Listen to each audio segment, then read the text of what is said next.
Dans le livre blanc, Eric, il y avait un thème que vous avez employé, je trouvais assez intéressant, c'est la tragédie des horizons. Alors vous l'indiquez dans l'univers de la finance, mais vous dites que ça peut très bien s'appliquer aussi au monde de la transition énergétique. Est-ce que vous pouvez nous en dire deux mots? Ouais, on voit bien à quel point le sujet est complexe. Moi, évidemment, je reprends ce qu'a dit Fabrice et les exemples repris par Hélène. Et je trouve que l'exemple de la route est très intéressant, parce que la tragédie, elle est là, au fond. Vous avez un maître d'ouvrage, la région, qui dit voilà, je veux rendre service aux citoyens parce que les routes sont impraticables, ou il y a beaucoup de bouchons, et donc je vais investir pour faire une 2 voies. Et puis cette 2 voies, finalement, c'est ce qu'explique Fabrice, ça devient une 3 voies parce que c'est un meilleur service. Et puis l'entreprise, elle remporte le marché, elle est très heureuse de remporter le marché, elle fait ses 3 voies. Et puis les citoyens sont très heureux de cet investissement et ils vont rouler davantage, utiliser davantage. C'est finalement la tragédie des acteurs dont chacun pense que l'autre est responsable et que finalement... Et la complexité de cette transition, d'abord, c'est qu'elle n'a jamais été faite. On n'a pas de référence.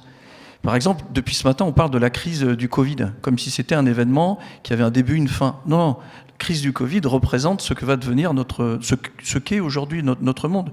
Demain, on aura une autre catastrophe, probablement d'autres mutations, et il faudra qu'on fasse face. Et tout ça doit nous amener finalement à une grande humilité.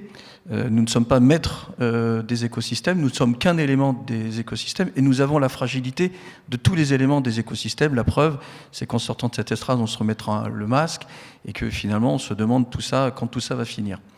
Ça, c'est mon premier point de réflexion. Deuxième point de réflexion, c'est que on voit bien à quel point c'est inacceptable. C'est inacceptable. Et pourtant... il faudrait qu'on ait aussi cette humilité de comprendre qu'on est au service de la nature.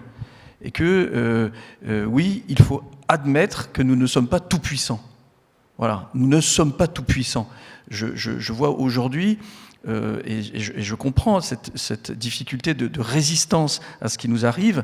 Et vous avez des gens qui réouvrent des restaurants, etc. C'est une folie furieuse. On a un virus qui est extrêmement intelligent. Et donc, il faut absolument qu'on se mette des masques, absolument qu'on se protège et absolument qu'on fasse face. Et en fait, la difficulté qu'on a, et vous voyez comment tous les acteurs de la société civile disent pique-pendre des actions que les gouvernements essayent de faire, mais ça vous montre, avec un angle différent, la façon dont on aborde le sujet de la transition climatique. C'est-à-dire que finalement, personne ne se sent responsable, tout le monde accuse l'un et l'autre de prendre des mauvaises décisions. Non, il appartient à chacun de nous de prendre nos responsabilités, d'acheter des produits avec moins de plastique, de rouler moins, et quand on roule, de rouler électrique, de faire du covoiturage, etc., etc. Ma troisième réflexion, c'est qu'on a un modèle qui est inadapté.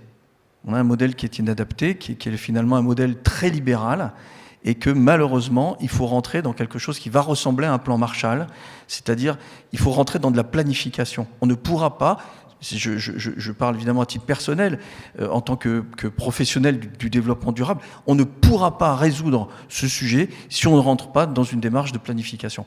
Et une démarche de planification, ça veut dire que chacun va devoir jouer son rôle.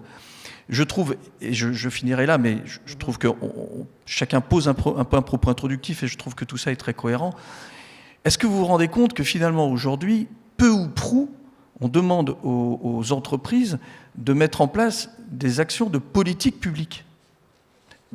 Nous, on traite le sujet, on pourra revenir de la façon dont le secteur financier prend le sujet du développement durable, mais quand même, on parle de l'avenir de l'humanité, et l'avenir de l'humanité doit être traité de façon démocratique, avec une vision, avec des scénarios.